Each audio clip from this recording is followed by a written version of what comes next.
Pêcher big bait n'a rien de compliqué. C'est même sans doute la pêche la plus simple qui soit, la technicité ne se situant pas à l'endroit de la pratique elle-même. Il ne s'agit pas de pitcher, de flipper ou de skipper.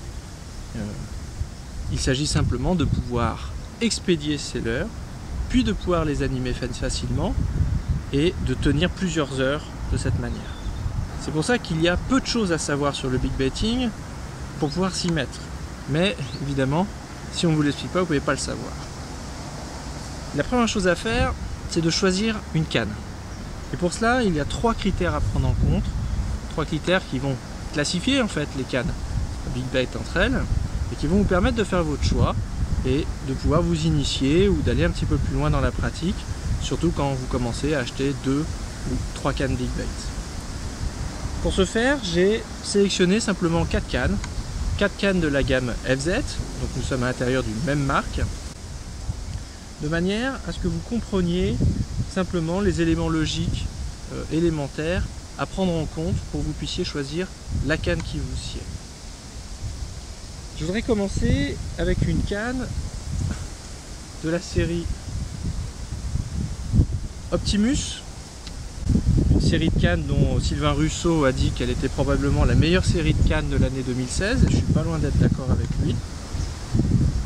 Et dans cette gamme, on trouve une canne que je voulais vous montrer parce que elle est assez typique d'un style de pêche qu'on appelle le jerking et qui consiste à lancer puis à animer ces gros jerkbaits que l'on connaît tous, dont la pêche scandinave a été le principal promoteur. Et elles ont comme caractéristique, ces cannes, d'être assez courtes. Celle-ci fait 2 mètres, mais elle peut être aussi plus courte. Et surtout, elle possède un talon court. Or, c'est là 2 des 3 critères importants à prendre en compte. La longueur totale de la canne, ici 2 mètres, la longueur du talon, ici extrêmement court, et puis évidemment, est-ce que vous voulez pêcher casting ou spinning?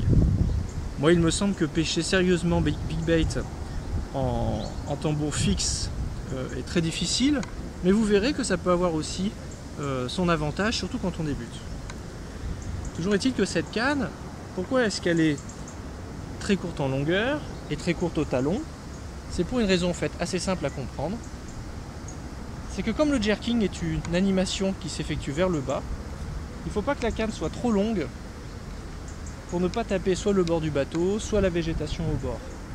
Et si le talon est court, c'est pour que celui-ci ne vous gêne pas au moment de l'animation, c'est-à-dire qu'il puisse passer devant votre épaule à tout moment. L'avantage de cette canne, c'est qu'évidemment, si vous voulez jerker très longtemps, toute la journée des jerkbaits, c'est évidemment la canne qu'il vous faut. Mais si maintenant vous voulez avoir un petit peu plus de polyvalence, il va vous falloir une canne un petit peu plus longue, et je voudrais vous montrer une autre canne, beaucoup moins chère, une Yagi, une canne d'entrée de gamme, sur laquelle on retrouve ce talon court, mais une longueur totale un peu supérieure, à vue de nez à peu près 2,20 m, voilà 2,20 m pile. Alors avec 20 cm de sillon en plus, vous n'allez pas forcément être beaucoup plus gêné dans votre mouvement. Évidemment, ça sera moins confortable qu'avec 2 mètres. D'autant que le talon restant court, vous allez pouvoir jerker. Vous voyez que ce talon étant plus court que mon avant-bras, il ne constitue pas une gêne quand j'imprime le mouvement de jerking.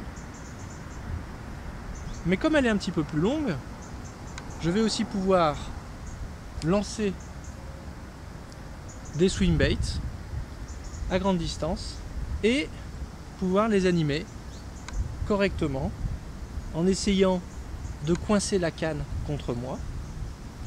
Ce qui fait que cette Yagi est en réalité beaucoup plus polyvalente que la première. Et c'est en particulier le genre de canne que je conseille pour démarrer la pêche big bait. Mais les utilisateurs de tambour fixe vont être ravis. Parce que vous voyez, si je prends exactement la même Yagi, mais cette fois conçue pour monter un moulinet à tambour fixe. Je prends ce que j'ai sous la main, à savoir un Quick Victor, et que j'installe dessus. Vous vous rendez compte que je peux évidemment jerker, même si c'est moins confortable qu'avec une canne casting. Je peux trouver ma position pour que ça soit à peu près confortable. Mais je vais aussi pouvoir lancer les swing baits, mais aussi les animer. Parce que l'avantage des moulinets à tambour fixe, c'est qu'ils ne nécessitent pas une prise en main. Je peux placer ma main au-dessus du moulinet, coincer le talon inférieur sous mon aisselle et simplement mouliner. Et là, j'ai véritablement un grand confort de pêche. Reste que, si vous voulez pêcher sérieusement big bait, il faudrait que vous vous mettiez un jour ou l'autre au casting, je pense. Et aujourd'hui, la tendance étant non pas au jerk, mais plutôt au gros swing bait, à ces gros leurres souples avec une queue de shad que l'on envoie très loin, qui pèsent souvent plus de 100 grammes. Il faut à ce moment-là prendre une décision, à mon avis, et se dire non, je vais directement aller vers la canne qu'il me faut pour cet usage précis, et puis pourquoi pas en profiter pour me mettre à la pêche en casting. Je vous montre alors un dernier modèle, mon préféré, sur lequel j'installe l'Optimus 301 pour vous montrer de quoi il s'agit. Alors cette canne, elle est encore plus longue que les Yagi que je viens de vous montrer. Rappelez-vous que l'Optimus Jerk mesurait 2 mètres, les Yagi mesuraient 2,20 mètres, et là nous sommes au-delà de 2,50 mètres, à savoir 2,55 mètres. Non seulement la canne est très longue, mais en plus de ça, son talon est immensément long. Alors, on va donc pas retrouver l'inconvénient qu'il y avait sur les cannes précédemment, où avec notre tout petit bras de levier, on essayait de contraindre le grand bras de levier qu'il y avait au-dessus de nous.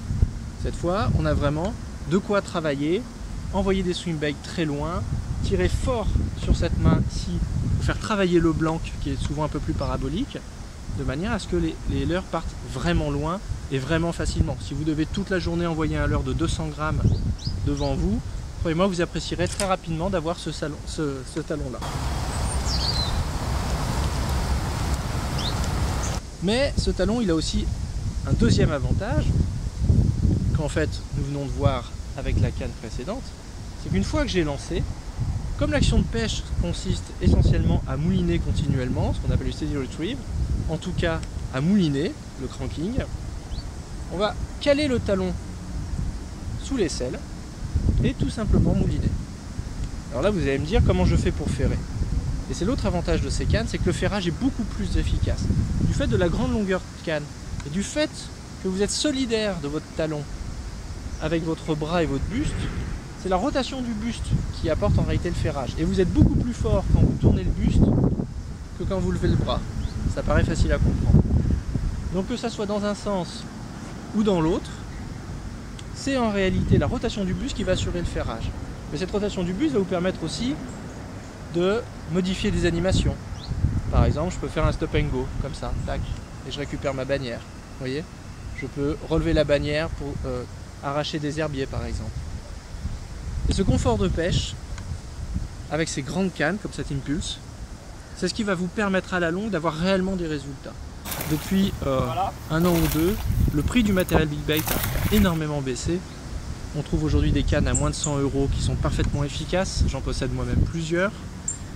Et je peux vous dire que, à mon avis, sur la plupart des spots de pêche en France qui ont vu passer beaucoup de types de leurres, le seul moyen d'obtenir des résultats, en particulier sur des gros poissons, c'est de proposer tout à l'inverse de ce qui a été fait ces 10 ou 15 dernières années, plutôt des très gros leurres, des choses que les poissons n'ont pas vraiment l'habitude de voir.